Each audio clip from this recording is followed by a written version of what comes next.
ભરૂચની બહુચર્ચિત દૂધધારા ડેરીની 1000 કરોડથી વધુની સત્તાની ચૂંટણીમાં ભાજપ સામે જ ભાજપના બે દિગ્ગજ નેતાઓ વાગરાના ધારાસભ્ય અરુણસિંહ રાણા અને ઘનશ્યામ પટેલના ટક્કરથી સહકારી ક્ષેત્રનું રાજકારણ ગરમાયું હતું, જેનું આજે પરિણામ આવતા ગુજરાત ભાજપ દ્વારા આપવામાં આવેલ ઘનશ્યામ પટેલના મેન્ડેટના ઉમેદવારોની જીત થઈ હતી. દૂધધારા ડેરીના પરિણામો આવ્યા બાદ બંને નેતાઓના નિવેદનો સામે આવ્યા છે. જુઓ શું કહી રહ્યા છે બંને નેતાઓ. આજનો આ ભવ્ય વિજય એ મારી ભારતીય જનતા પાર્ટીનો વિજય છે. અમારા પ્રદેશ અધ્યક્ષ આદરણીય સી આર પાટીલ સાહેબ એમને મેન્ડેટ આપ્યા હતા. મેન્ડેટ આપ્યા પછી ઘણા લોકોએ થોડું વાતાવરણ ડખોરવાનો પણ પ્રયત્ન કર્યો, પણ મેન્ડેટ યથાવત રહ્યા અને આ જીત ખરેખર એનો યશ કોઈને આપવાનો થાય તો મારી ભારતીય જનતા પાર્ટીના પ્રદેશ અધ્યક્ષ સી આર પાટીલ સાહેબ અને અમારા મહામંત્રી સંગઠન આદરણીય રત્નાકરજી સાહેબને જાય છે. સાથે સાથે મારા દૂધ ઉત્પાદક પશુપાલકો, મારા મતદાર ભાઈઓએ પણ આટલા બધા જૂઠાણાઓ અને આટલું બધું હાઈ પ્રોફાઇલ વાતાવરણ બનાવ્યા પછી પણ અમારા નાના માણસો પર વિશ્વાસ રાખીને આખી પેનલને જીતાડી છે. એ યશ મારા દૂધ ઉત્પાદકો અને આ મતદાર ભાઈઓને પણ જાય છે. વાગરા મત વિસ્તાર અરુણસિંહ રાણાનું છે, એમાંથી પણ તેમને જાકડો માર્યો, શું માનશો? જો ધારાસભ્ય તરીકે જે કામ કરે છે, બેંકમાં ચેરમેન તરીકે જે કામ કરે છે એ અલગ વિષય છે.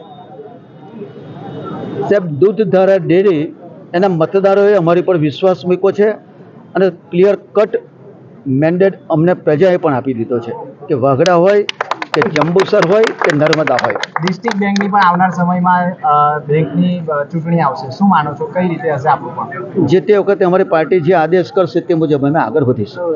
દૂધધારા ડેરીની ચૂંટણી હતી, આજે મતદાન પ્રક્રિયા થઈ, કેવું શું માનો છો તમે?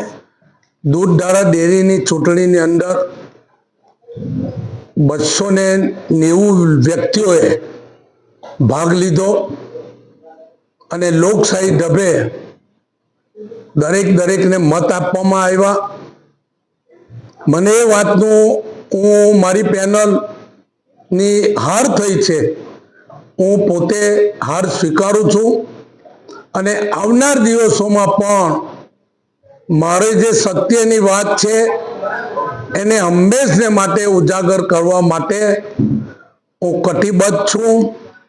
જ્યાંથી ખોવાયું છે ત્યાંથી મેળવવામાં કોઈ વાંધો આવવાનો નથી.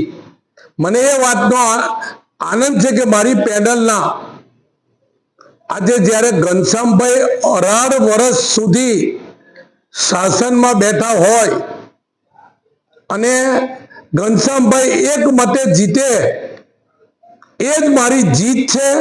નૈતિકતાના ધોરણે ઘનશ્યામ પટેલની પેનલ ભલે જીતી હોય પણ ઘનશ્યામભાઈએ આત્મખોજ કરવાની જરૂર છે, જે મારે પણ કરવાની જરૂર છે.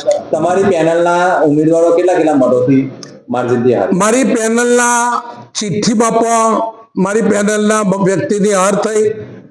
કોઈ એક શાકબારામાં પણ 1 મતે હાર્યા, કોઈ 2 મતે હાર્યા, કોઈ 3 મતે હાર્યા. મને 48% મત આ ભરૂચ જિલ્લાના અને નર્મદા જિલ્લાના પશુપાલક દૂધ લોકોએ મને સહકાર આપેલો છે.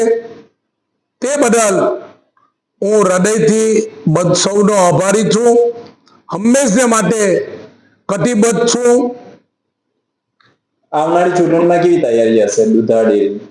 આવનાર ચૂંટણીની અંદર હું ચોક્કસપણે મનસુખભાઈ જે કાલે વાત કરી હતી અમારા સાંસદે, કે જેની પાસે પૈસા હશે એ જીતશે. ખરેખર અમારા મનસુખભાઈની, અમારા વડીલની જે વર્ષોનો અનુભવ છે, તજુર્બો છે, અરુણસિંહ રાણાએ ક્યાં પણ કોઈ પણ જગાએ મેં કોઈ દૂધનો કારોબાર માફિયા ટાઈપ કરેલો નથી. એટલે ખરેખર મનસુખભાઈની વાત થોડી સાચી પડી છે. ભૂતકાળમાં આ નેતૃત્વ પર ભ્રષ્ટાચારના આરોપ લાગી ચૂકેલા હતા, ફરીવાર એ લોકો ચૂંટાઈને આવ્યા છે, ડેરીનો વહીવટ કેવો ચાલશે?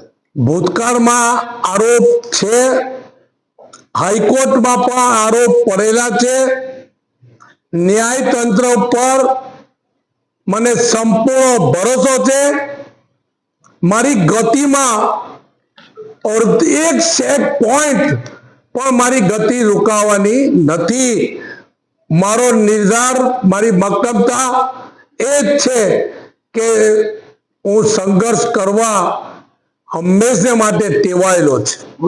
આવનાર સમયમાં બેન્કિંગ ક્ષેત્રમાં પણ એ લોકો ઝંપલાવાની વાત કરી રહ્યા છે, શું કે? અરે એમને કોઈ પણ લોકશાહી ઢબે ચૂંટણી થતી હોય, આ કોઈ સાધુ સંતની કોઈ મંડળી નથી. લડવાની અમારી માનસિકતા છે. અમે કોઈ જાતના આત્માના અવાજથી ડરતા નથી. એ જે આત્મા અવાજ જે કે તે જ અમે કરતા હોય છે.